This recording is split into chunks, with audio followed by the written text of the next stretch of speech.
अभी लोकसभा सीट्स की अनाउंसमेंट हुई है, उसमें 2 नेम मिसिंग है। ब्रजभूषण जी का नाम मिसिंग है मैम, अक्षरगंज सांसद ब्रजभूषण। अच्छा, हाँ, वो मुझे लगता है नहीं मिलेगा। बीजेपी लास्ट मोमेंट तक पता नहीं चलता है कि कौन आएंगे कौन नहीं आएंगे, लेकिन मेरे ख्याल से 195 लोगों की सूची जारी करी गई है ऑल ओवर इंडिया में। दिल्ली में 5 सीट्स आई हैं और इसमें भी शायद एक मनोज तिवारी जी रिपीट हुए हैं, बांसुरी स्वराज जी आई हैं नई दिल्ली से, और चांदनी चौक से कैट के जनरल सेक्रेटरी परवीन खंडेलवाल। एक व्यापारी वर्ग और व्यापार का क्षेत्र भी है। तो ओवरऑल बहुत ही सोच विचार करके टिकट्स का वितरण किया गया है। विनेबिलिटी क्राइटेरिया देखा गया है, एकेडमिक क्राइटेरिया देखा गया है, ग्राउंड लेवल पे जो उम्मीदवार हैं उनकी क्या पकड़ है वो देखी गई है, उनके अलायंसेस हैं वो देखे गए हैं। तो ओवरऑल मेरे हिसाब से जो टिकट का वितरण है बहुत पॉजिटिव हुआ है, और कहीं ना कहीं बीजेपी कंपैरेटिवली लास्ट इलेक्शंस जो 400 पार का जो वो एक स्लोगन देके चल रही है, वो निश्चय उस आंकड़े को छू पाएगी। नहीं, जैसे बीजेपी या प्रधानमंत्री जी महिलाओं की सेफ्टी की बात करते हैं, सुरक्षा की बात करते हैं, तो क्या प्रधानमंत्री जी ये एक्सेप्ट कर चुके हैं या बीजेपी पार्टी एक्सेप्ट कर चुकी है कि जो महिला पहलवानों के साथ हुआ है वो गलत हुआ था या सही हुआ था? उसके बिहाफ पे ये टिकट अनाउंसमेंट की ब्रजभूषण जी को, देखिए मैं समझती हूँ एक महिला के नाते गलत हुआ था जी। कोर्ट केस उन पे चल रहे हैं, जो एक मतलब लीगल प्रोसेस है वो तो एक रहेगा, उससे पहले किसी भी को कंक्लूड करने की बात है। लेकिन बीजेपी बिल्कुल भी बैड नेम, अगर आपने काम नहीं किया है या अगर आपको किसी भी वजह से आपने अपनी क्रेडिबिलिटी लूज करी है एज अ पर्सन, तो बीजेपी जहाँ तक मैं समझ रही हूँ वो बहुत ही पारदर्शिता के साथ और इस चीज को अकाउंटेबिलिटी के साथ वो अपने चुनाव के जो उम्मीदवार ढूंढ रही है, जिनके साथ वो प्रॉमिस कर पाए जनता को कि ये आपको सशक्त शासन दे पाएंगे और आपकी सेवा को निष्काम भाव से। देखिए पर्सन टू पर्सन हर तरीके के लोग हर पार्टी में होते हैं, लेकिन at the end of the day political parties जो हैं वो साम दाम दंड भेद और संख्या बल सब देखना होता है, और व्यक्तिगत वो भी देखना होता है। पर सबसे बड़ी बात है नेतृत्व मोदी जी का है, तो मोदी जी के नाम पे बीजेपी आगे लीड कर रही है, लेकिन मोदी जी की लेगेसी को जो लोग आगे लेके जाने वाले हैं, क्या वो उस विचारधारा के साथ उसको जस्टिफाई करते हैं?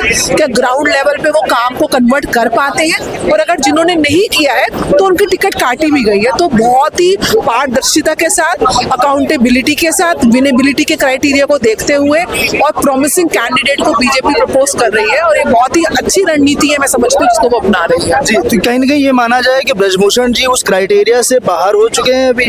देखिए मेरे मानने ना मानने से नहीं कुछ होता है, मैंने बार बार बोला है कोर्ट के अंदर है, और अगर ऐसा है, अगर वो वहाँ पे कहीं ना कहीं ऑफेंसिव हैं तो उनको वो न्याय होना चाहिए।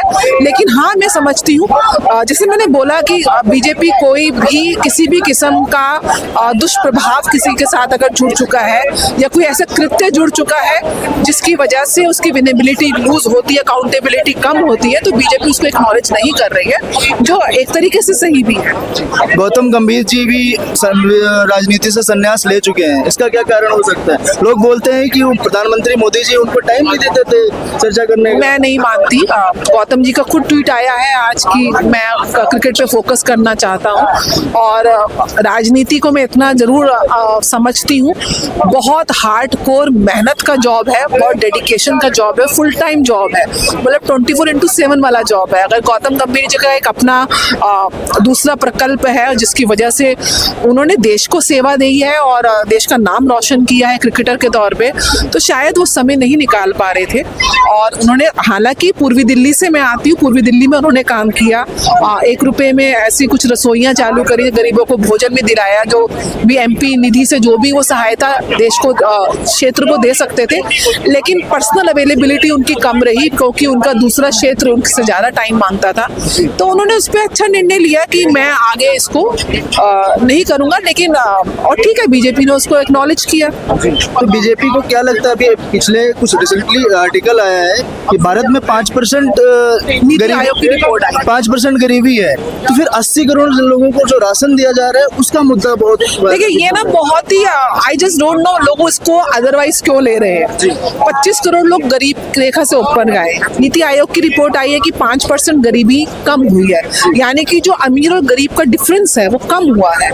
धीरे धीरे विकास की तरफ भारत आगे बढ़ रहा है। और ये जो राशन वितरण था, ये राशन वितरण आरंभ हुआ था जब कोविड के समय मोदी जी ने संकल्प लिया था कि मेरे देश का कोई भी नागरिक भूखा नहीं सोना चाहिए। आप अगर देखें तो 1400 से 1500 रुपए का राशन वो हर घर में दे रहे हैं। अब एक गरीब परिवार का 1500 का खर्चा कम हो रहा है, प्लस उसकी रोटी, भूखा नहीं सोऊंगा, एक वो चिंता खत्म हो रही है। अब वो अपनी पूरी ऊर्जा अपने विकास की तरफ लगा रहा है। तो ऐसा नहीं है जो राशन ले रहा है वो गरीब है, वो उसको उस पर्टिकुलर अमाउंट से, पर्टिकुलर स्ट्रेस से डाइवर्ट किया गया कि आप प्रोग्रेसिव इकोनॉमी की तरफ आप अपना फोकस करें। और यही कारण है कि 25 करोड़ लोग ऊपर आए हैं, क्योंकि उनकी एक टेंशन उन्होंने खत्म कर दी। चाहे कि आप रोटी आपको मिलेगी, काम करो या ना करो आपको रोटी मिलेगी, लेकिन क्योंकि पेट भरा हुआ है तो अब वो नागरिक काम की तरफ ध्यान दे रहा है, जिसकी वजह से विकास की गाथा आगे लिखी जा रही है। और कुछ हमारे पास सरप्लस में अन्न है भी, उस सरप्लस सरकार के पास अन्न है, उसको वेस्ट करने के लिए किसी गरीब को दिया जाए तो उसमें क्या विपत्ति है, उसमें क्या शंका होनी चाहिए।